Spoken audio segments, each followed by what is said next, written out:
मी रोहिणी भोईर झंझट recipe channel तुमचं स्वागत करते। आज आपण पिठलं थाली बनवतोय।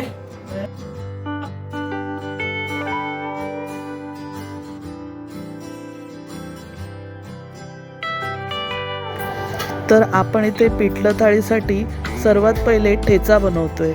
तर ठेच्यासाठी आपण इथे 1 टेबलस्पून तेलामध्ये 1 टीस्पून जिरं टाकलं। जिरं तडतडलं की त्यात आपण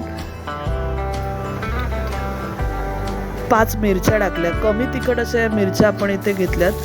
5 पाकळ्या लसणाच्या टाकल्या, पाव वाटी शेंगदाणे टाकले आणि थोडीशी कोथिंबीर टाकली आणि आपण हे चांगलं तळून घेणार आहे तेलामध्ये।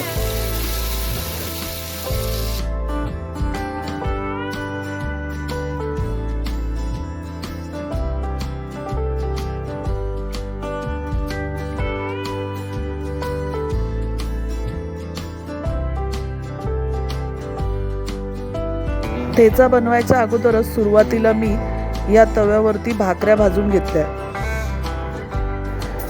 ज्वारीच्या आणि तांदळाच्या दोन्ही प्रकारच्या भाकऱ्या मी ते भाजून घेतल्यात।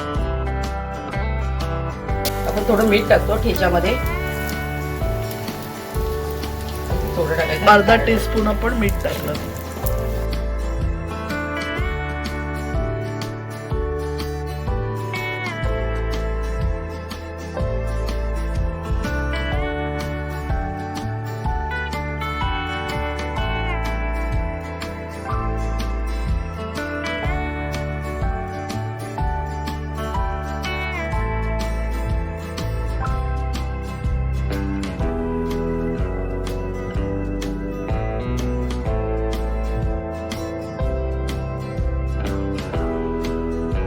पिठल्यासाठी कढईमध्ये तेल टाकून घेतले 2 टेबलस्पून।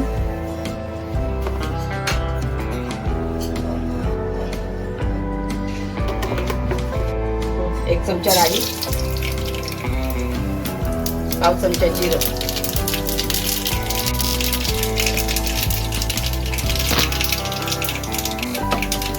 आपण 5-6 मिरच्या घेतल्या।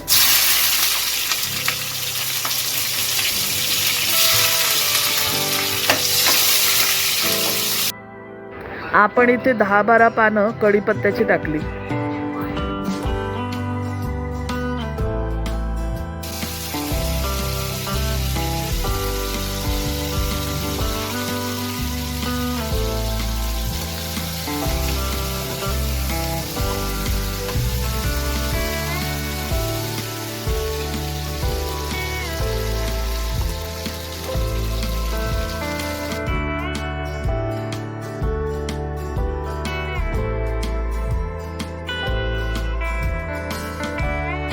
तीन कांदे आपण मोठे मोठे बारीक चिरून घेतले।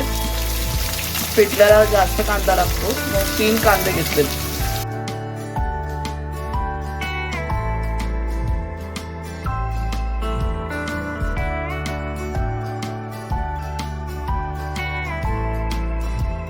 कांदा आपण छान तेलावरती परतून घेऊया। पाव चमचा आपण हिंग घेतलाय, पाव चमचा हे बघा हिंग टाकलं आपण।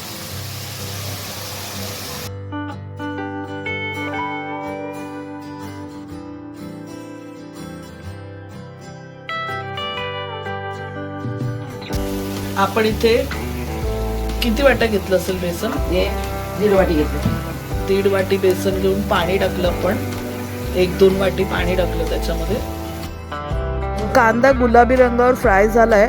आता आपण 1 टीस्पून हळद टाकून घेऊया।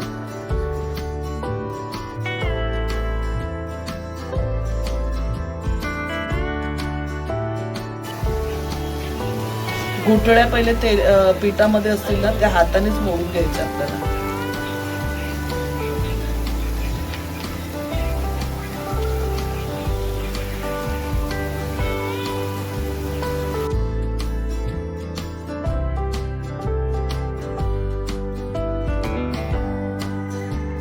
आपण आता जो चण्याच्या पिठाचा घोळ बनवलाय तो या फोडणीमध्ये टाकून घेऊया। आपण अजून थोडं पाणी टाकणार आहे।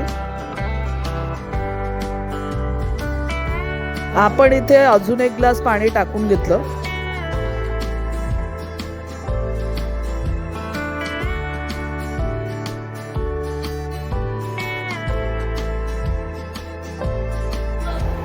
पाणी टाकल्यावर पिठलं सतत ढवळत राहायचं, नाहीतर गुठळी तयार होते.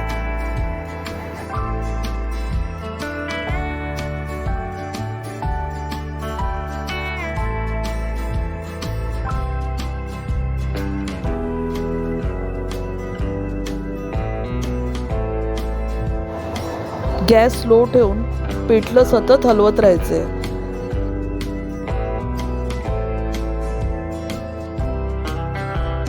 घुसळणीमुळे माझं काम खूपच लवकर झालं आणि गुठळी सुद्धा झाली नाही.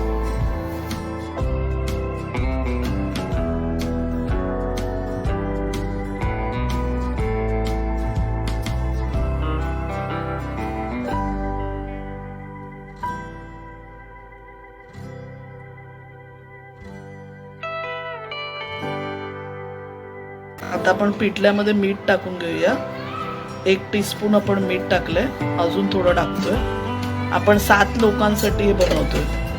1.5 टीस्पून मीठ टाकून घेतलं आणि आता आपण झाकण देऊया. स्लोच ठेवायचा गॅस नाही. इथे आपण थोडी कोथिंबीर सुद्धा टाकून घेतली आणि आता आपण झाकण देऊया.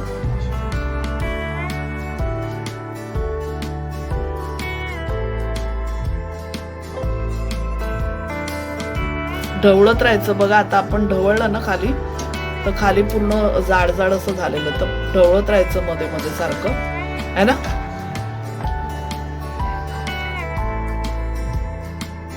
आता थोडं झाकण देऊया आपण. स्लो ठेवायचा गॅस. आता आपण ठेचा आहे ना, तो एका भांड्यात काढून घेतला. आता ठेचून घेऊया खलबत्त्याने त्याला. आता बघा पिठलं किती जाडसर झालेलं आहे. आपण 5-1 मिनिटासाठी झाकण देऊन ठेवलं होतं. आता ते झाकण पूर्ण काढलं तर ते उडतंय पिठलं, म्हणून मी झाकण पकडूनच दाखवते तुम्हाला. तर आता अजून परत 5 मिनिटासाठी झाकून ठेवूया. आणि इथे ठेचा जो आहे तो मी दगडाने वाटून घेतला, म्हणजे वरवंटा असतो त्याने ठेचून घेतलेला आहे आणि जाडसर असा आपला ठेचा तयार झालेला आहे.